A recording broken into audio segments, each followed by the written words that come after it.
Welcome, everybody.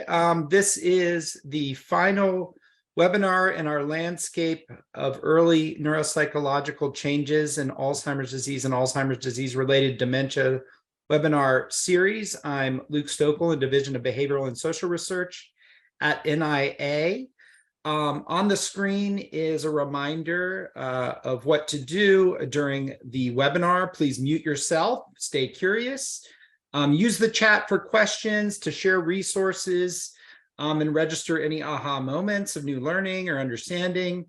We are going to give speakers the first shot at questions, and then everybody else, please use chat. And of course, follow up the webinar with any questions or discussion points. You can direct those to myself, Ella Blue, or each of the speakers. Our moderator today is Du Khan from USC. And we are going to kick off with Kate Posehn from UCSF. Kate? Thanks, Luke.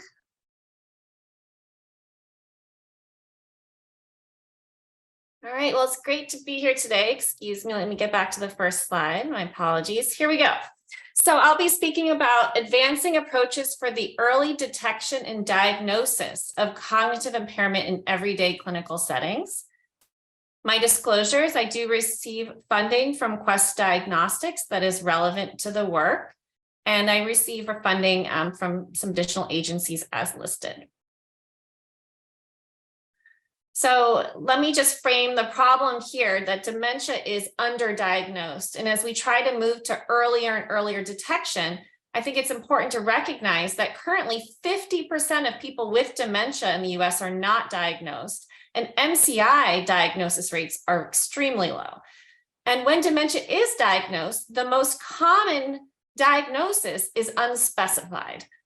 Diagnosis rates are the lowest among medically underserved minorities and in low to middle income countries. So I'll be presenting my thoughts today around three themes. And the first is around gaps and opportunities to implement effective solutions into everyday clinical practice. So I'm part of a consortium funded by NINDS called Detect CID, which is short for Detecting Cognitive Impairment, Including Dementia. And our consortium is tasked with improving the detection of MCI and dementia following a concern. So our paradigms are always prompted when there is a patient, family member, or care provider concern. So this is the workflow that we're using for the TABCAT Brain Health Assessment, which is a 10-minute tablet-based cognitive assessment that is integrated with the electronic health record. After that concern, the primary care provider asks their medical assistant to administer the test to the patient. Then the results are instantly available in the electronic health record, a summary of performance with next steps in care. And then the PCP then moves forward with care and referrals and community resources, et cetera. So our consortium has been together since 2017, and we're now moving into a new phase where we're conducting 3 large pragmatic cluster randomized trials so we can see how this type of paradigm that's launched following a concern can improve the detection and diagnosis of MCI and dementia in primary care. A medical anthropologist, Alista Bernstein-Seidman, has carefully reviewed all of the meeting minutes and other documentation from our consortium and use a qualitative approach to discern the key learnings.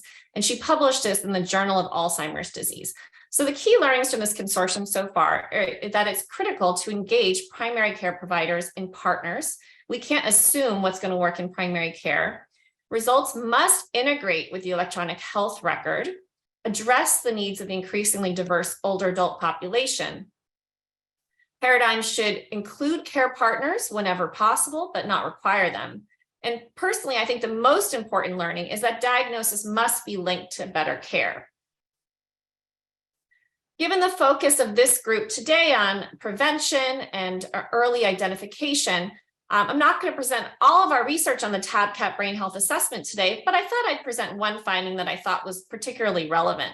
So in this sample of cognitively normal individuals, and these are really pretty normal individuals in our normal aging cohort, they've been extensively evaluated across all time points and always determined to be cognitively normal.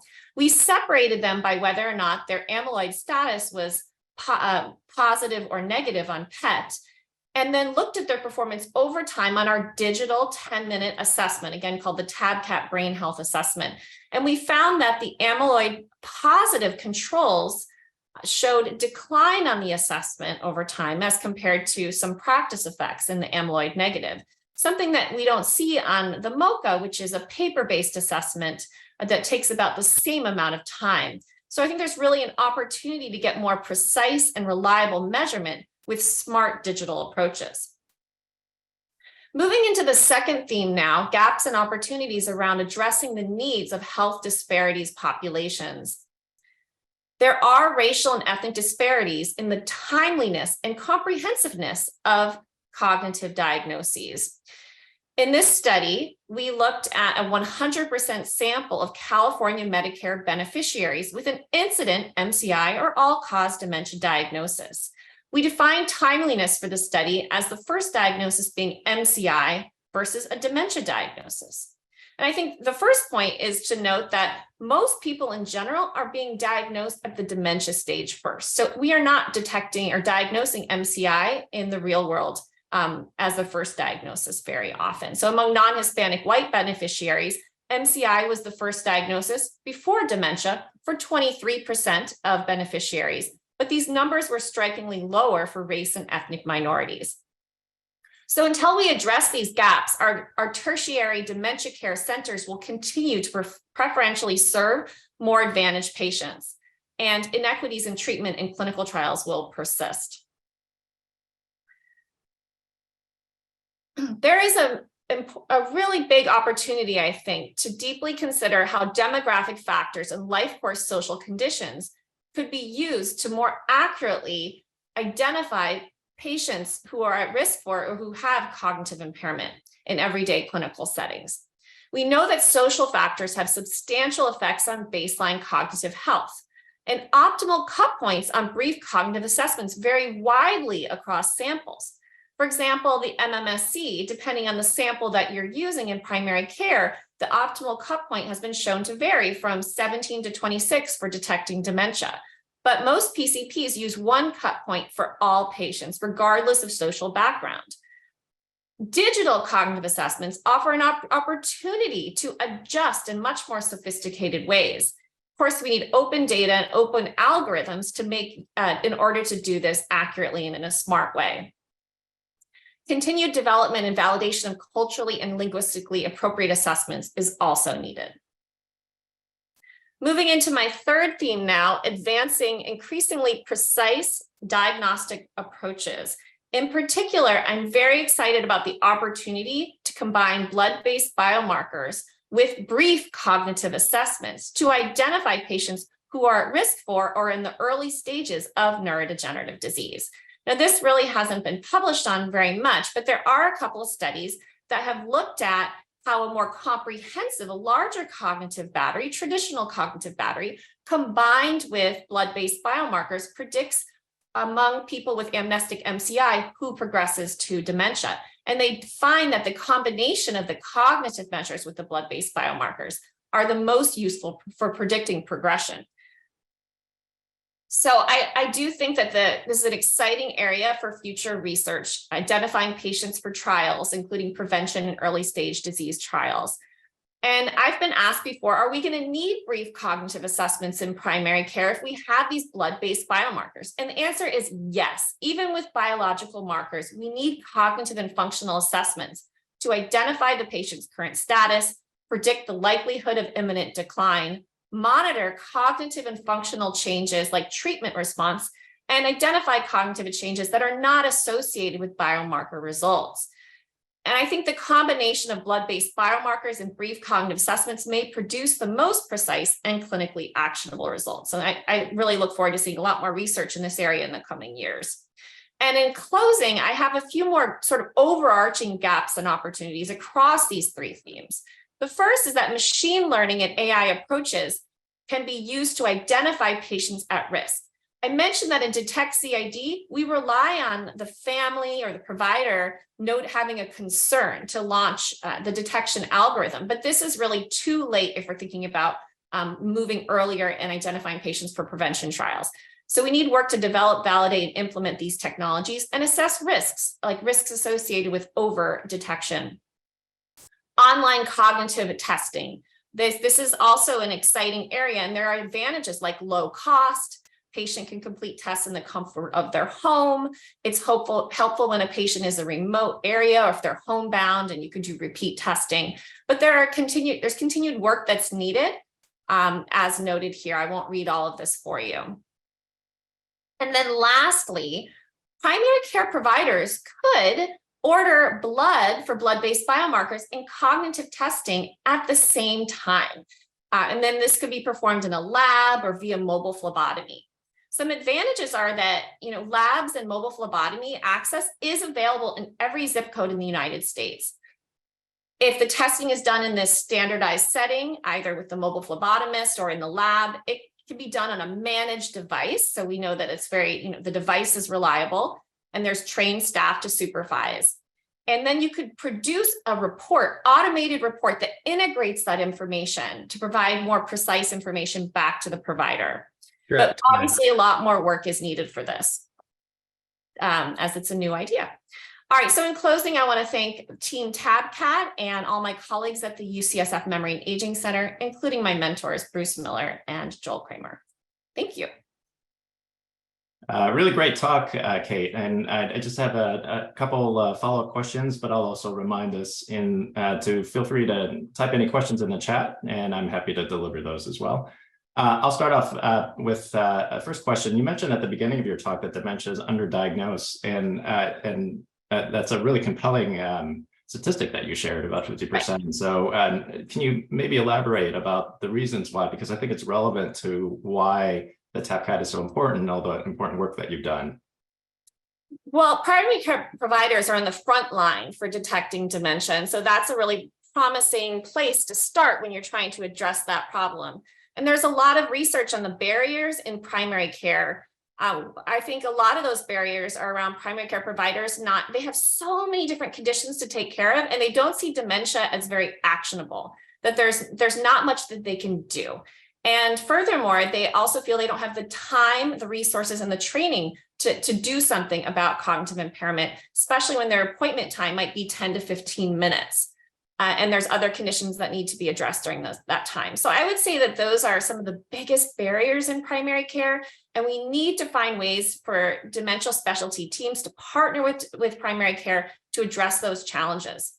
Yeah, and I think that one of the great things about TabCat and the integration with primary care that you've done is it really is arguably one of the largest, and if not the largest, catchment area for dementia diagnosis. And so any way that we can find something that readily integrates, like you have been doing and you've been working on, into primary care and that system that's already set up, I think it's going to go a long way to addressing that 50% lack of diagnosis statistic. And so as a neuropsychologist, I just I find really interesting what you're doing in the TabCat. Do you mind just speaking a little bit about what exactly you're looking at in the TabCat? Because that's something that Yes. I think people might find interesting.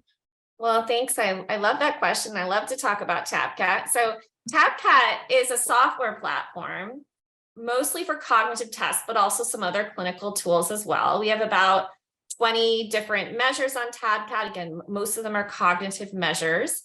And the most commonly used battery on TabCat is the brain health assessment that I talked a little bit about today, which is a 10-minute assessment that's optimized for the detection of Alzheimer's disease and related disorders at early stages.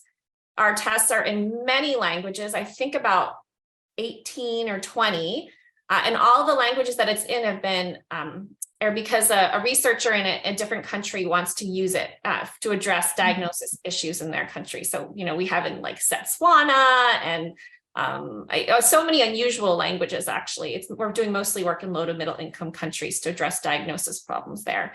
But yeah, it's free to use for any small to medium-sized research studies or clinical use. And if anyone's interested, just Google UCSF TabCat and send us a request form. We can set you up with it.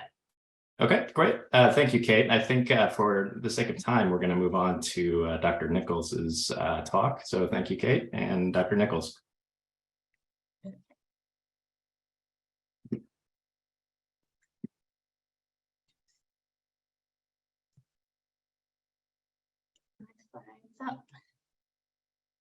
Okay, so I'll be taking us sort of to an opposite setting of being out in the community in daily life, thinking about the sort of symptom trail that cognitive impairment can create even before diagnosis. So some of these signs that family members might pick up on or not pick up on early on. So these can include things like financial consequences of cognitive decline, where you're forgetting to pay bills, having difficulty managing money, or suddenly taking on new and impetuous financial behavior, buying things you wouldn't buy, falling for scams, changing a retirement portfolio. Some of the behavioral consequences might also be useful clues to things like personality changes, changes in your speaking or writing, new Google searches for symptoms that you're experiencing and don't want to talk about, as well as mobility consequences. So are you suddenly having car accidents, using rideshare apps to a greater degree than in the past, changes that would show up in actigraphy data, perhaps because you're leaving the house less, or suddenly needing to use Google Maps to get yourself home from places that you would have done without maps in the past. So in our work, we've been looking at how this presents in financial data, specifically using consumer credit report. And so we linked a lengthy expanse of Medicare claims to roughly 20 years of consumer credit reports to look at the financial presentation of Alzheimer's disease and related dementia in about 80,000 single Medicare beneficiaries. So in the group where there's the clearest connection between your cognitive abilities and your financial outcomes. This data set allows us to explore changes in rates of adverse financial events as a function of time from diagnosis compared to those who never experience a diagnosis, to ask whether dementia has a unique financial presentation. We'll show you that yes, it does, and it's kind of alarming. So roughly 6 years prior to the first clinical recognition of Alzheimer's or related dementia in the Medicare claims data, those who eventually developed dementia were at higher risk of missing a bill payment. So these are 30 or more days past due relative to the quarter of diagnosis. We see similar patterns looking at developing a subprime credit score, which is kind of a composite measure of a number of financial indicators. Generally, as you develop subprime credit, it means that your financial indicators have worsened and you are now more likely to default on a loan if one is issued to you. Importantly, we do not see similar patterns with other medical conditions. So we see the most action with heart attack, where we have a lot of evidence that financial stress can actually exacerbate cardiovascular problems, but we don't see this very long ramp up period like we do with ADRD, kind of suggesting we have a new window into some of these early symptoms.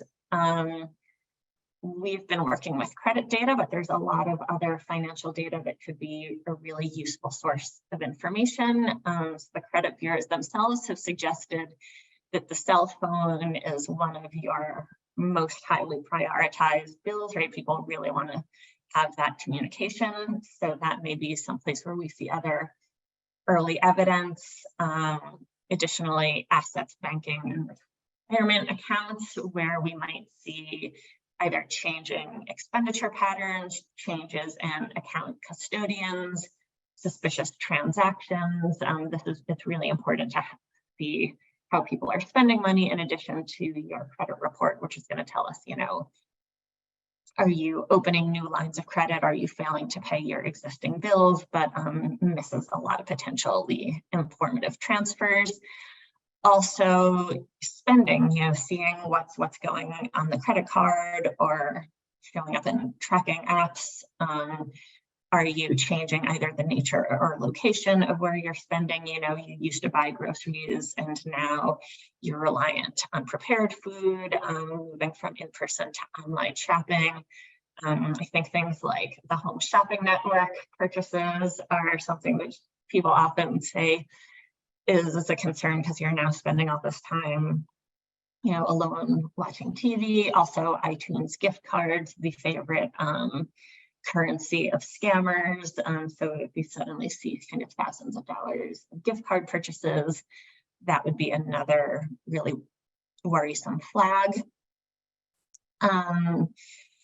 So while there's all these really great signatures in the financial data, we do need to figure out good ways of kind of consistently linking daily life to health and medical information, which takes many data sources with time-consuming linkages. So in our financial work, we've focused predominantly on Medicare claims as our only real option to have a large enough sample that will enable us to sort of move on to predictive work and to really kind of lay out this financial typology.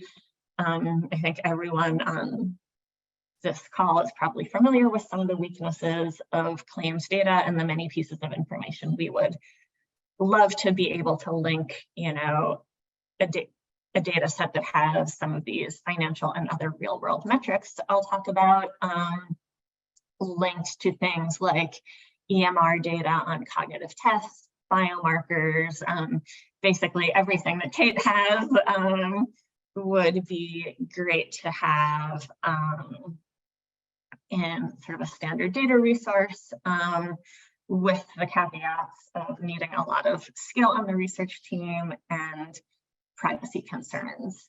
So I want to sort of advocate for some of these real world measures that are already out there, waiting to be used, already collected, gives us high frequency data on very large samples and lets us really understand how dementia is impacting daily living. I think they can give us great ways to both monitor symptoms and do detection and protection, point to some solutions outside of healthcare. Obviously, as we've talked about, challenging in terms of privacy, combining many data sets. And if we think about sort of how we would do this in a trial and what do we need going forward, prospectively collected measures can become obsolete. So if we were going to track using social media, Friendster, Facebook, TikTok, is a lot to keep track of as these things quickly become obsolete. And automation like automatic payments, self-driving cars, family members taking over can lower the signal. And we really need sort of validation studies to identify some of these promising metrics. So just very quickly, what does this mean for designing trials at midlife?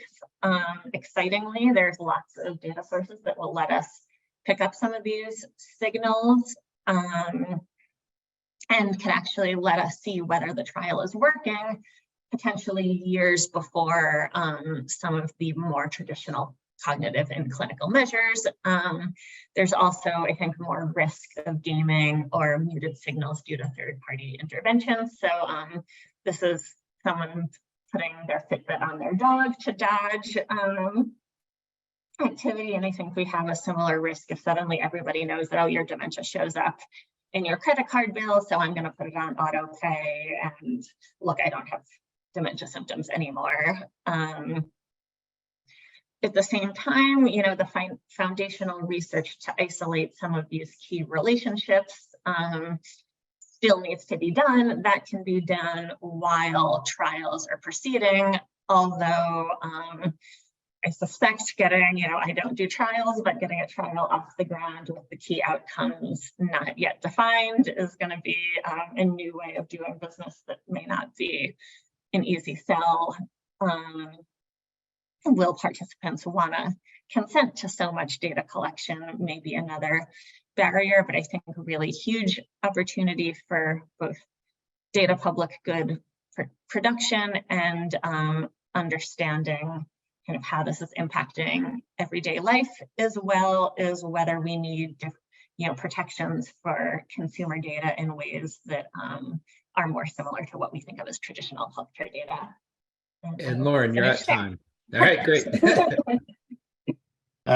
Great talk, Dr. Nicholas. I've been a fan of yours for quite some time, Lauren, ever since this paper. I thought it was just really amazing that you were able to link these two disparate data sets to really arrive at this very meaningful, 6 years ahead of dementia diagnosis, there being financial trouble. And so this idea of linking sort of disparate data sets, I think I would say is one of the potential directions forward for trying to develop more sensitive measures of dementia. And I think you're a great example, and we're going to hear another great example.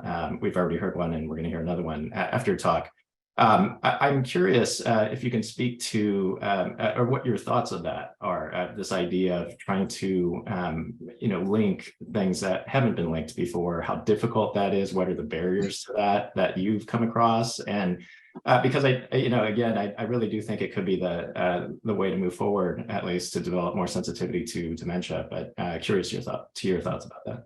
Yeah, no, I totally agree that we need a lot more of these linkages, and that, combining what, different people on this call, for example, know, I suspect is our optimal predictive model, right? It's a little bit of financial outcomes, maybe a little bit of the biomarkers, a little bit of actual cognitive performance, and creating ways that would let our teams work together. I think our process was probably about 3 to 4 years just to get everybody on board with doing this linkage, for us to even be able to start touching data and get to the point where anything would be possible. So it's an area where I think anything that particularly NIA can do to sort of reduce the startup costs, this is the type of work that you can't do if you're up against a 10-year clock,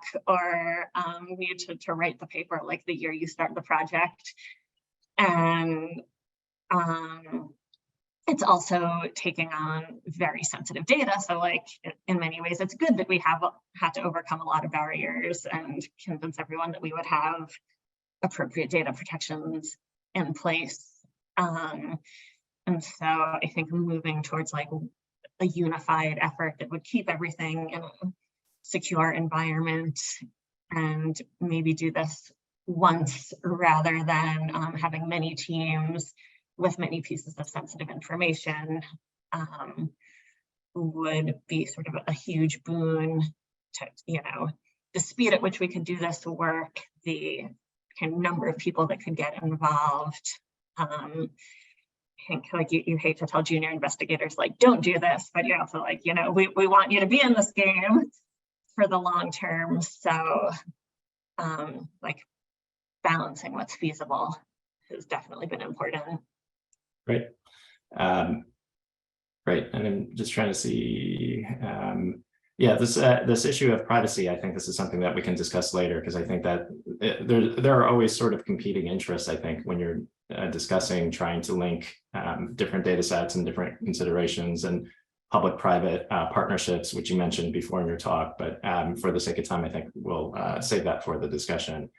So with that, we will turn to Dr. Babalal.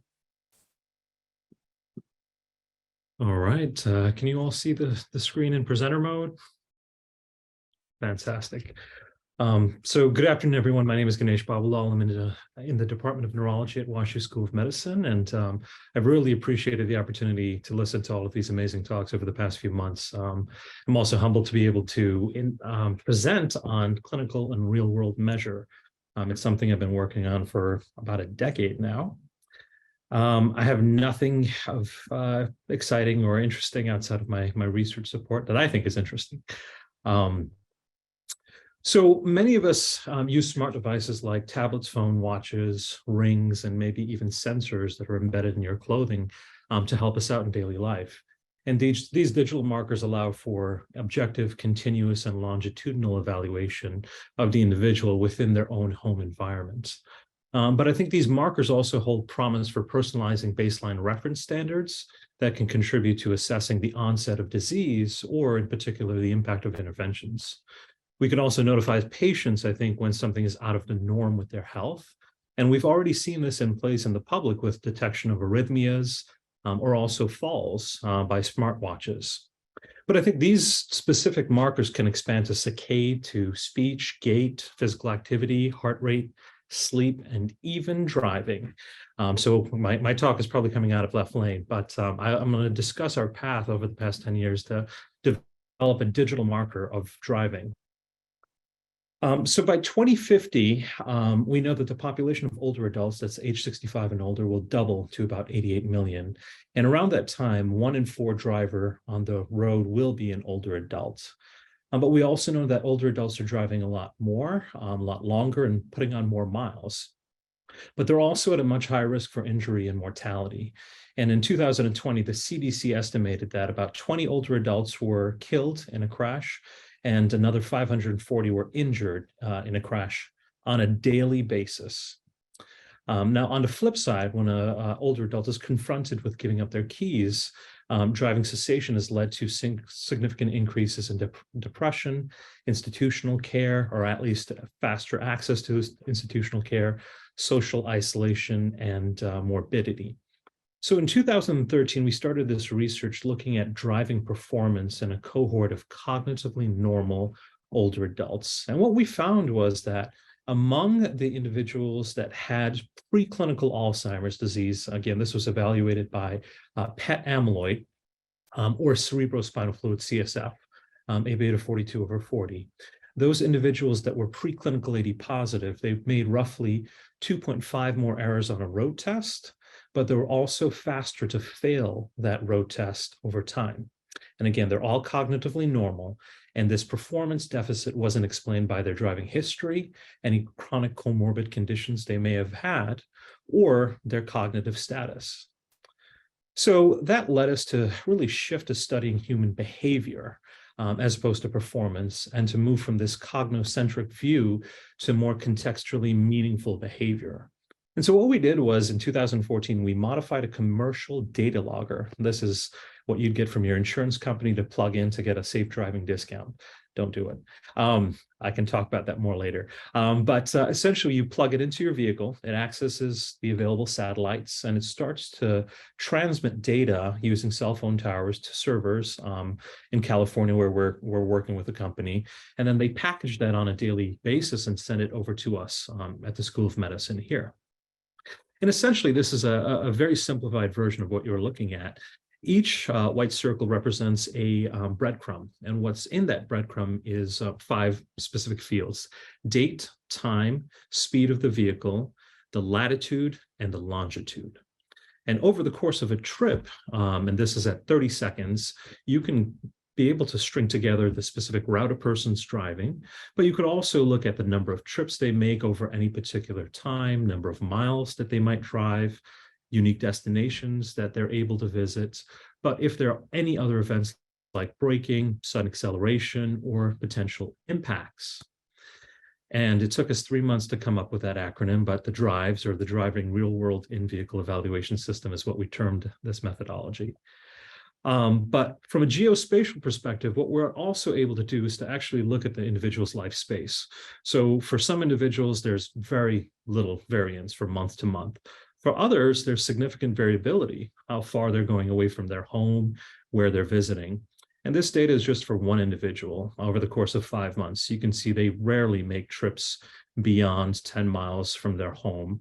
A couple within 10 miles, but most of them are within 5 miles. And you can track this over time to see how their patterns, their abilities to access their community changes.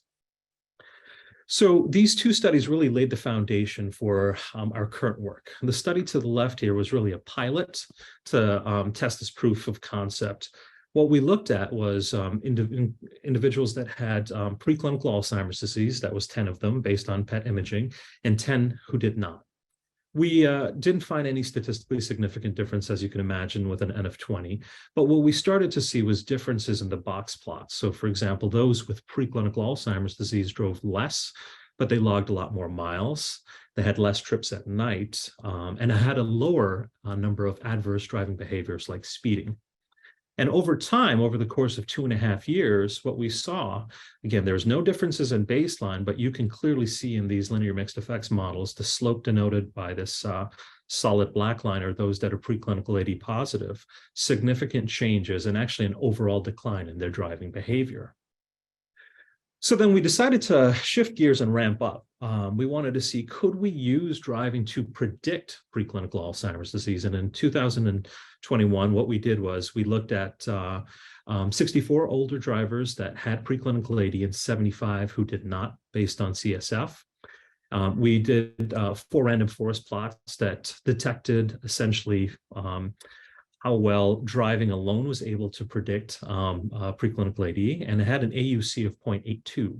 When we added age to it, the AUC jumped up to 0.94. And then the ApoE for allele, that jumped up to about 0.96. But I'm going to geek out for a second because I think this is really quite cool. We've never seen another study that's looked at human behavior being able to predict a preclinical disease state. Now, as many of us know, that it's pretty challenging to scale up lumbar punctures nationally. And so what we did was we reran the same analysis, but with blood. And what we found was comparable, but much lower sensitivity and specificity. With driving alone, it was only about 0.68. And with ApoE added to it, it was about 0.77. But really showed that there's a lot more refinement that needs to be done with biomarkers and also driving parameters. We also were interested in cognitive substrates to see what was really perhaps operating under the hood for some of these older drivers. We looked at cognition at baseline across 4 specific domains: episodic memory, attentional control, processing speed, and working memory. And what we essentially saw was that really out of these 4, attentional control was the only one that gave a signal. More specifically, those with poor attentional control at baseline declined a lot faster compared to those that were higher performers. But there was no differences in terms of episodic memory, processing speed, or working memory. So cognition, again, is a facet of it, but driving seamlessly integrates all of these different components. We also wanted to apply this to sleep, more specifically obstructive sleep apnea. We know that sleep apnea increases in prevalence as we get older, where about 30 to 50% of older adults may have sleep apnea.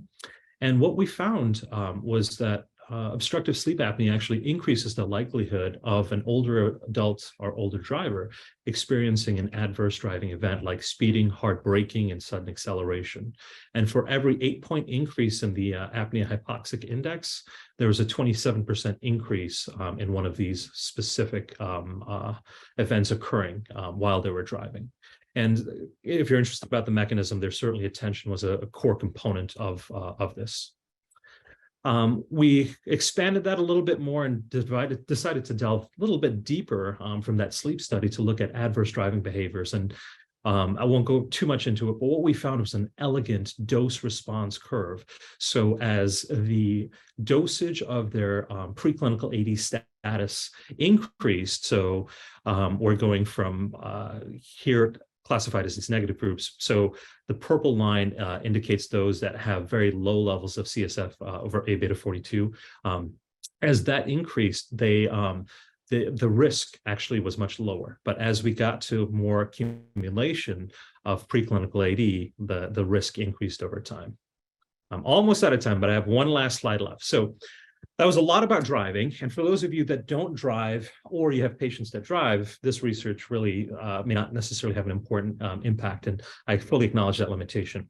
But what I'm hoping to show is that studying complex human behavior and applying it to different contexts really has an important role in us to be able to stage disease. And part of, I think, empiricism is extracting and examining singular events. But as we know, in Alzheimer's disease and related dementia, this doesn't really quite function like that. And so we've decided to take a different approach by measuring the whole, or as much as we can. And I think most of you are quite familiar with Aristotle's quote. That's not really it. It's actually this from metaphysics. The totality as if it were a mere heap, but the whole is something besides the part. And so one of the things that we're looking at is adopting an exposome approach to measure both endogenous and exogenous factors that impact brain health, capturing individual clinical and medical factors that they might have, including their health history, but also neurobehavioral activities like driving, of course, like I talked about, but also sleep, physical activity via watch, apps that might examine speech, handwriting, or cognition, and then extracting from that location data so that we can connect to factors that are impacting their ability to age in the environment, because you have latitude and longitude.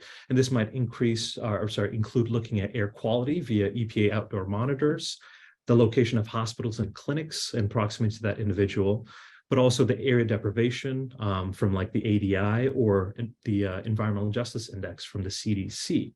And one question that I wanted to address from, I think, the earlier session was, one of the earlier session was that how do you break the paradigm of normative testing to establish gold standards? And I think the promise of digital markers is that repeated sampling in the home environment, the individual can serve as their own control, and you can examine those changes over time. And I would argue that is more sensitive. And if you give me 30 seconds left, I have one more point to talk about machine learning. I mentioned 2 of our studies had machine learning built into the analysis. And with a lot of our data, we're getting about 5 gigs a day. It's impossible for us to be able to navigate that with our traditional means. So one of the issues that we're seeing in terms of ethics is that there's this ghost in the machine phenomenon where we're really unsure of how the machine is learning and how it's working, but whether or not we can reliably replicate it. We see that OpenAI now can pass the bar, pass the MCAT. And another concern is what data sets are they being used to be trained on? So for self-driving cars, they fail to detect bystanders that are darker skinned because the data that's being used are actually quite limited. This has led to a phenomenon known as the pale male model, or sorry, the pale male data model set that Joy Bull-Lamwini from MIT has done a lot of great work. And so I think we need a lot more research within this area, norming more diverse data sets and populations. That's all I've got. Sorry for going over a little bit. I have a massive team behind me, and I thank my program officers, colleagues, and friends for helping to enrich this work. A really great talk, Ganesh. Brilliant looking at driving and all the ways that you can look at driving, I think, for as a particular measure. I know we're running a bit short on time. I have one very specific question actually for you. And in your paper where you showed certain driving behaviors that related to the blood or plasma amyloid markers, it looked like evening and night driving was actually some of the most predictive, actually. And I was really curious about that. So do you mind just a brief comment on that before we move on? Yeah, happy to, Duke. So what we're finding is that there's sort of this parabolic curve as you move from cognitive normality to preclinical Alzheimer's disease to then symptomatic Alzheimer's disease. There's specific changes occurring when it comes to driving. There's significantly more self-regulation that's happening, and that's where you see individuals aren't driving out as much as they used to in the night. They typically avoid inclement weather. They may string trips along rather than taking sporadic trips. So there's a lot more intention to limit the risk. But then there's sort of this threshold once you cross that due to, whether it's amyloid burden or just overall degradation, the regulation fails and they're no longer able to maintain that level to improve safety. And so we're starting to see that for folks that are progressing and converting because we've been following them for so many years. Right. Thank you. Okay, and so I think I'm going to provide some comments as we move into a general discussion time for the rest of our time. And some of you who may have seen me give a talk recently have heard me talk about how one of the reasons why my lab started focusing on financial decision-making as an early marker of Alzheimer's disease was because of what I actually experienced in clinic. Actually. So a number of years ago, I saw a string of patients, one after the other, in my neuropsychology clinic, who were presumed to have early dementia because it was discovered they were making poor financial decisions. And so everyone thought this was clearly early dementia, so refer for a neuropsych assessment. And I remember doing hours of testing because this happened patient after patient in a row, sometimes 6 hours of testing, believe it or not, and finding no detectable cognitive impairment. Actually, so there was a clear change in behavior that was very noticeable to families and care providers. But the neuropsych tests that I used at the time just couldn't predict this. And so our neuropsychological approaches are excellent, have come a long way over the last few decades in helping to detect Alzheimer's disease. However, there are limits. And I think what's great about the talks in this session is that they're all reaching beyond those limits. They're actually looking within the existing systems. In Kate's talk, integrating into primary care, which is the largest catchment area in healthcare. We have Lauren's talk, which looked at financial characteristics being predictive of Alzheimer's disease, and Ganesh's talk looking at driving, and all of these seem very related to Alzheimer's disease, or at least the addressing of assessment and detection of Alzheimer's disease. And these approaches are truly innovative in my perspective and point to the importance of considering data beyond that of typical cognitive assessment tools and environments. I think given the majority of dementia cases don't reflect just one or two age-related neuropathologies, but rather really a combination of neuropathologies, it makes sense that we need a combination approach or a multivariate or multi-level approach to assessment. I think that might be best for detection of dementia.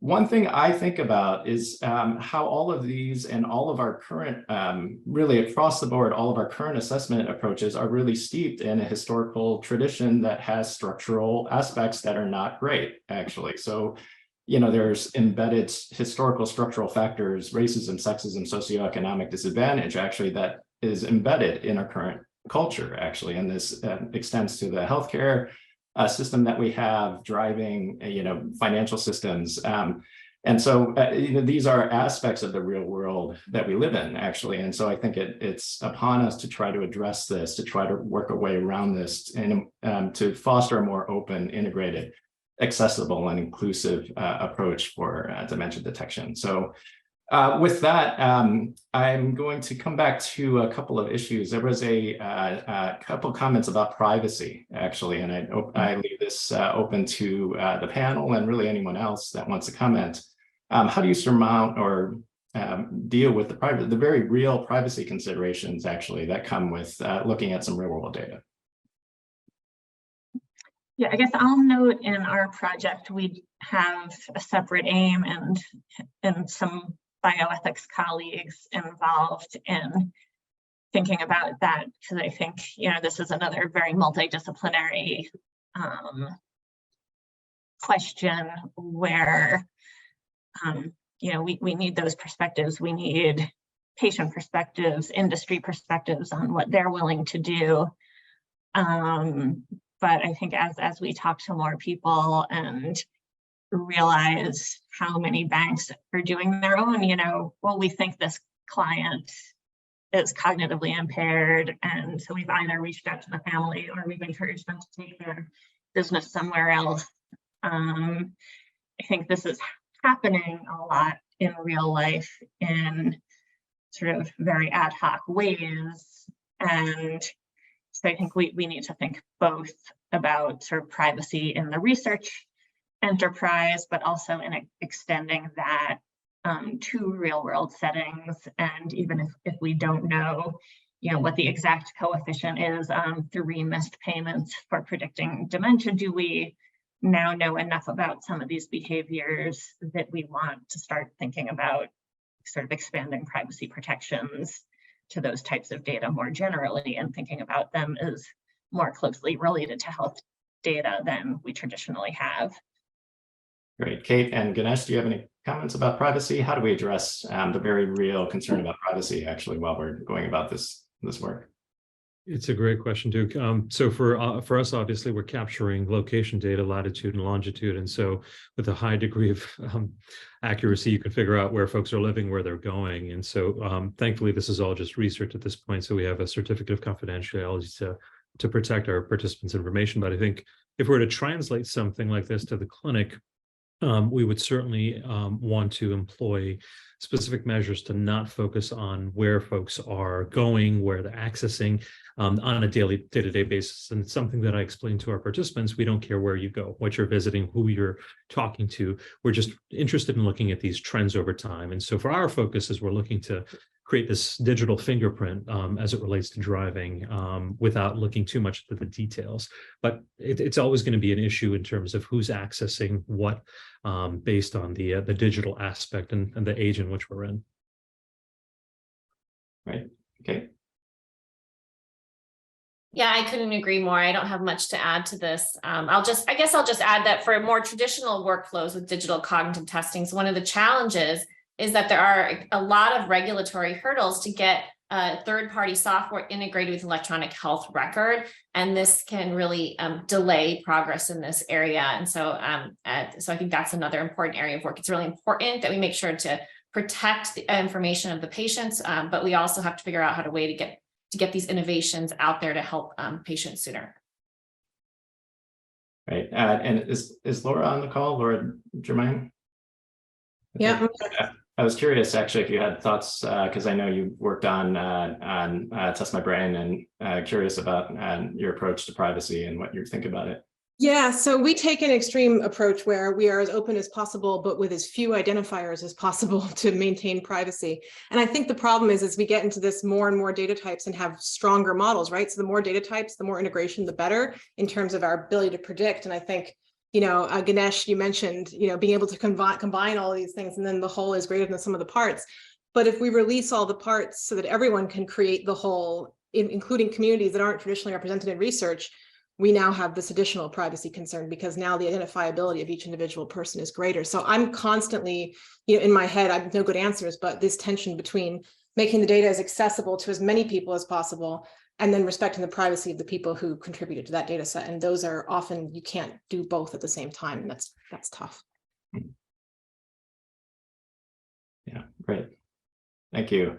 And this idea of norming and validation, I think, is also important when we're working with these very new measures that we're developing, or real world measures even. Curious to hear your thoughts about that. And in particular, with respect to diverse populations and people groups, I think it becomes important, again, with this embedded sort of systemic stuff that we have in this history that we have. How do you go about surmounting some of the challenges there?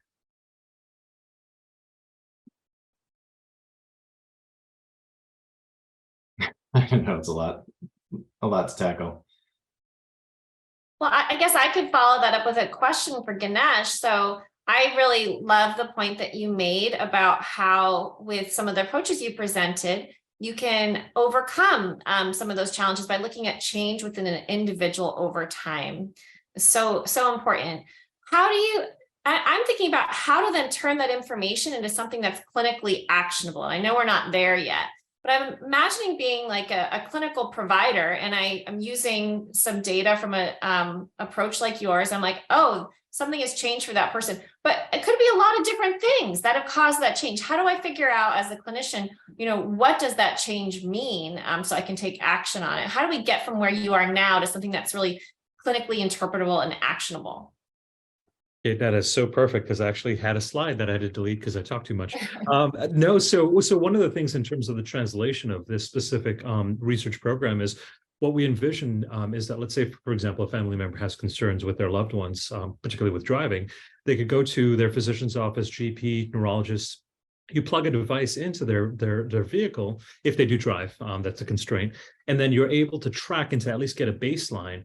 But then with this risk predictive algorithm that we're also making, we can say, hey, green light, you're good to go.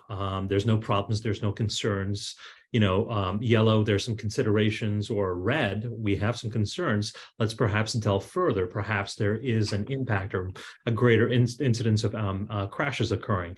Then, so perhaps you want to look at their medications. You want to do further cognitive testing, maybe look at other, underlying conditions. So it could be used as both a method for not just screening, but also continuing to track them over time, because it is unobtrusive. You plug it and you really forget it. And a lot of folks have completely forget it after about 2 minutes, but that's an idea of where we're thinking about going into the future.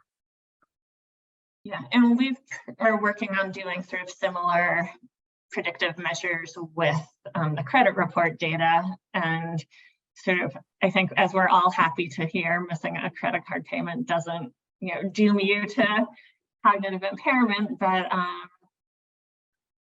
we can do mediocre predictions, which is, I think, both encouraging, but also something you wouldn't want to use on its own. So if we could have the financial piece and the driving piece, for example, I would bet you can get much better in your predictions, just kind of combining a couple of those.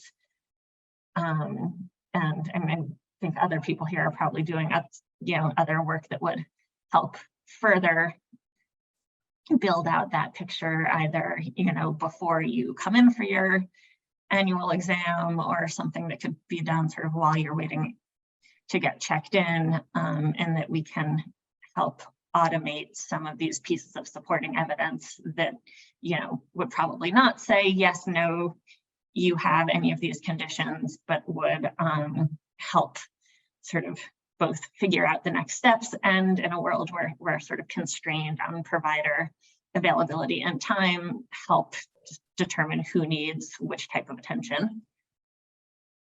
Right. I want to turn it over to my co-moderator, Dr. Simmons, actually, and for any additional comments or questions you might have.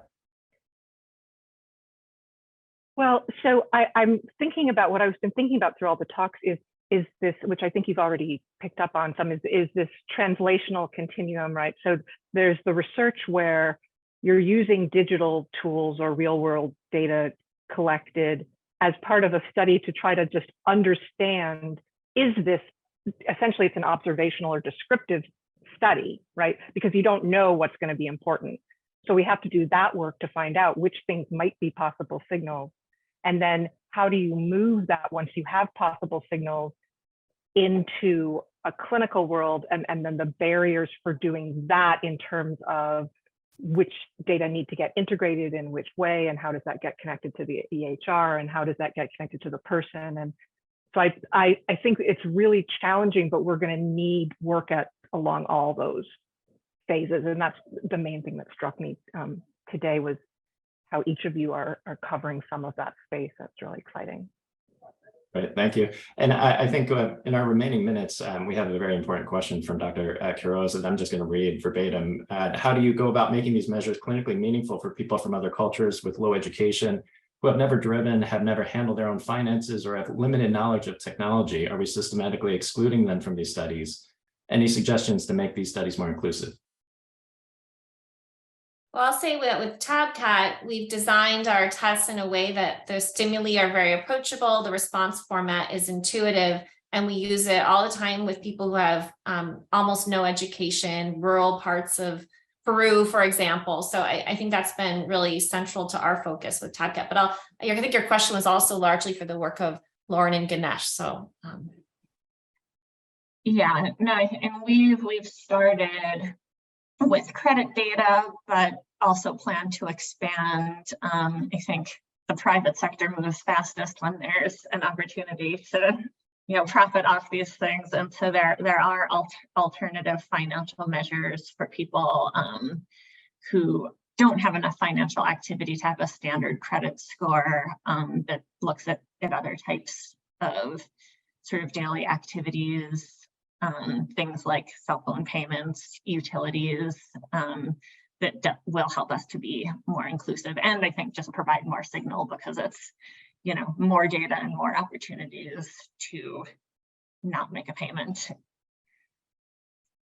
And really quick, I know we're almost out of time. We're actually approaching this problem from a different angle. We're using another grant. So instead of just focusing on these potential neurobehavioral functional markers, we're actually looking at social determinants of health and creating a composite index across multiple different aspects of the environment to look at the impact on function and behavior within the clinic. And so being quite mindful that we certainly don't want to exclude any population, especially those that have been historically marginalized and minoritized. So great question. Great. Thank you, everyone. I think we're at time. This was So thank you, everybody. We will close this webinar series on May 3rd. I hope everybody joins us. We'll have an hour and a half of general discussion led by our leadership committee, Laura, myself, Bob, and Maya, and we'll hope to see you then. Have a great day.